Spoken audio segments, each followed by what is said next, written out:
शाम को दोबारा अभी हमारी शाम को 6 बजे वापस जो हमारे कर्मचारी संगठन के साथ में कोई विरोध था और वो सेक्शन सियाराम तो उनके पदाधिकारियों के साथ भी शाम को 6 बजे बैठक रखी है और वो हमारे शिक्षक संगठन के साथ में उनके कुछ इश्यूज थे तो उस चीज को भी डिजॉल्व करने के लिए उन्होंने बड़ा दिल दिखाया और हमारी भी शिक्षक तो बात ही कोई शिक्षक संगठन हो अपनी समस्याओं का समाधान चाहता है और उनके साथ बातचीत नहीं हो रही थी इसलिए वो लगातार संघर्ष करते अब उन्होंने उनको बुला लिया गया है उनके डेलीगेशन को तो शाम को 6 बजे हो जाएगा उसके बाद में वो चाहे केस हो या कुछ और चीजें हो या विक्टिमाइजेशन हो उन सब चीजों का समाधान भी हो जाएगा जैसा मंत्री जी ने जी आप मानते हैं समाधान हो जाएगा 20 बिंदु के थर्ड के तबादले की बात रही तो उसका 20 बिंदु है मंत्री जी ने इस पर कहा जो तबादले का बिंदु है तृतीय श्रेणी का हमने कहा कि आंकड़ा ले लिया जाए अगस्त के प्रथम माह में सहमति बनी है अगस्त के प्रथम माह में सीबीओ लेवल पर ये आवेदन ले ली जाएंगे एकल विधवा परित्यक्ता महिला जिनके भी है इनके आवेदन ले ली जाएंगे और 15 अगस्त से पहले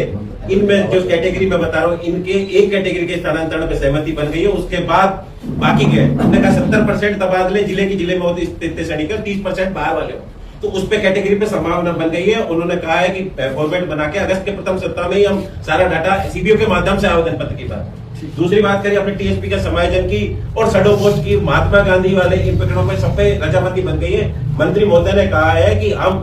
समाधानहीनता चल रही है तो कुछ संगठन प्रतिनिधियों को अधिकारियों के साथ वार्ता कर एक कमेटी बनाई जाएगी जिससे आगे के जो मुद्दे हैं वो पूरे के पूरे डिजोल्व हो 20 बिंदु थे 20 बिंदु पे डिजोल्व की बात हो चुकी है पर उसमें कुछ बिंदु लंबे चलेंगे जैसे आपने कहा टाइमलाइन की बात तो टाइमलाइन के लिए कुछ संगठन के प्रतिनिधि इकट्ठे होंगे और एक आईएएस की कमेटी रिटायर्ड किसी की कमेटी में जो अभी तय हुआ है आगे तय हो जाएगा वो बनेगी उसके बाद संवेदनशीलता चालू हो जाएगी और जो प्रकरण जो चले आ रहे हैं वो निरंतर आगे गतिशील हो जाएगा और शिक्षकों की जो समस्या है मैं मानता हूँ कि उनका निराकरण मंत्री जी ने सारी बातें मान ली ना आपकी बिल्कुल बातें मान ली जो समस्या है जिनके लिए आपका टाइमलाइन उसके लिए कमेटी गठित करने का प्रस्ताव जिसमें शिक्षक संगठन प्रतिनिधि रहेंगे व्यक्तिगत रूप में मंत्री जी कैसे है व्यवहारिक रूप से व्यवहारिक रूप से आज वार्ता हुई मंत्री जी से तो बहुत अच्छा लगा मंत्री जी वही चाह रहे थे उन्होंने कहा कि जो मैंने नहीं कहा मैंने किसी समाज के प्रोग्राम में वो बात की जो बात हमने हाईलाइट की थी कि मैंने किसी समाज के प्रोग्राम में की थी वो मेरा कहने का मकसद ये नहीं था कि किसी शिक्षक के प्रति हो बस मेरे समाज में अलग अलग प्रोग्राम में जाना पड़ता है उसको गलत अर्थ में ले लिया गया उन्होंने अपना क्लियरिफिकेशन दिया